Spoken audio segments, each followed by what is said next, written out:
Bonjour à tous, soyez les bienvenus sur West Armenia TV, les titres principaux d'aujourd'hui. Annie, la vieille vie et ses églises. Les personnes déplacées de forces d'Artsakh ont exprimé leurs inquiétudes aux défenseurs des droits de l'homme concernant le manque d'éducation, d'emploi, de transport public et de nombreux services publics. La voix de Trump, qui a le besoin de la route qui traverse Syunik, les États-Unis, l'Iran, l'Union européenne ou la Russie. Disparition forcée et captive en Azerbaïdjan. Rappel à la communauté internationale à Chota-Routunian. Je continue de me sentir complice de ce génocide. Journaliste Bahir Berberian. Fresque profondée avec de nouvelles inscriptions et été déplorable au master de Kirans. Monographie d'Armin Tigranian. Artsakh. Violation des droits culturels dans le contexte des déplacements forcés. La ville d'Ani, dans la province de Kars en Arménie occidentale, surnommée la ville aux 1000 églises, fut autrement un grand centre spirituel et culturel arménien. Parmi ces monuments médiévaux remarquables figure l'église de Saint-Apôtre et de Saint-Grégoire à Bourramon. Aujourd'hui, Ani attire de beaucoup de touristes, chercheurs, témoignant de la recherche historique et culturelle de l'Arménie médiévale.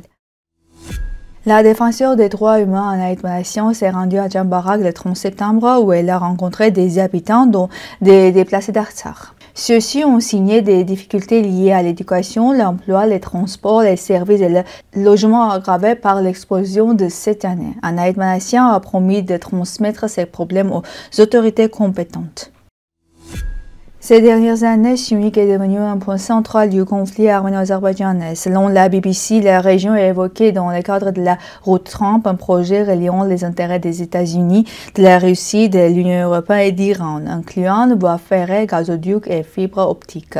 Washington a promis un financement, mais aucun traité de paix n'a encore été signé.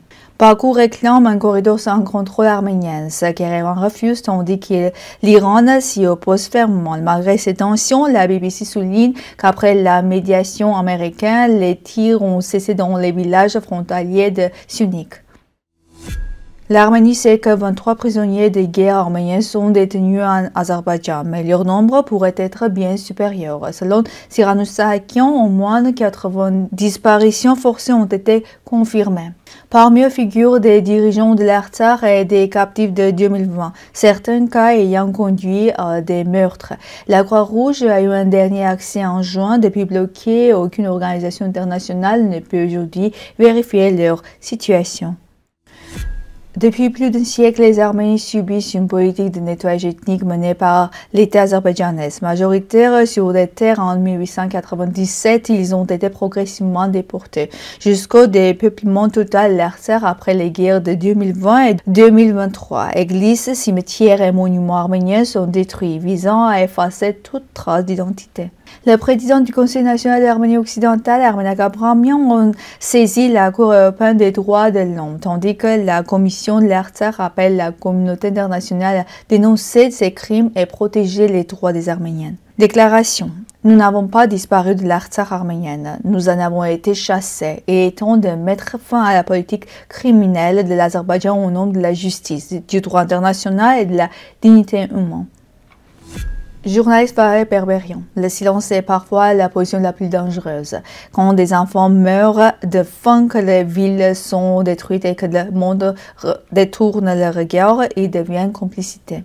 Je pense au récit de ma grand-mère qui demandait comment le monde a-t-il pu regarder sans rien faire. Cette question résonne aujourd'hui face aux images de Gaza, à la mort de milliers d'innocents et au soutien militaire qui alimente cette destruction. Si le silence est dicté par la peur ou l'isolation, il n'en demeure pas moins injustifiable. Nous devons choisir, témoigner en faveur de la justice ou accepter d'être complices. Je refuse de fermer les yeux. Notre histoire et notre conscience nous obligent à parler, condamner et agir pour qu'un jour plus personne n'ait à demander comment le monde a-t-il pu regarder et ne rien faire. Le monastère de Kirans, fondé au XVIIIe siècle, se situe à 12 km du village de Kirans, dans la région de Davouch, au cœur d'une forêt sur la rive du Kiranjour. Il fut établi par des Arméniens convertis à la chalcédonie et son architecture empirique reflète cette influence, faisant de l'ensemble l'exemple unique de l'architecture médiévale arménienne. Le complexe comprend l'église principale et deux petites églises voisines, toutes ouvertes depuis une salle voûtée à l'ouest. À l'intérieur de l'église principale, des fresques ornées d'inscriptions en géorgien et en grec témoignant de l'appartenance de l'église aux Chalcédonies arméniennes. Malheureusement, ces fresques sont aujourd'hui très dégradées. Depuis le siècle dernier, de nombreux visiteurs ont gravé leurs propres inscriptions, recouvrant et endommageant ces œuvres uniques. Certaines inscriptions récentes datent même de 2025, montrant la profanation continue de ce patrimoine historique. La monographie d'Herménide Iranian, docteur en sciences historiques et expert du patrimoine culturel, examine les violations des droits culturels des Arméniens d'Artsakh déplacés de force entre 2020 et 2023 suite aux guerres, au nettoyage ethnique et la destruction systématique du patrimoine par l'Azerbaïdjan.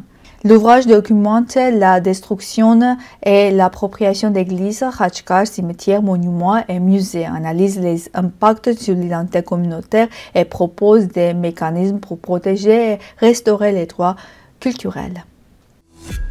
C'est tout pour aujourd'hui. Merci d'être avec nous. Au revoir.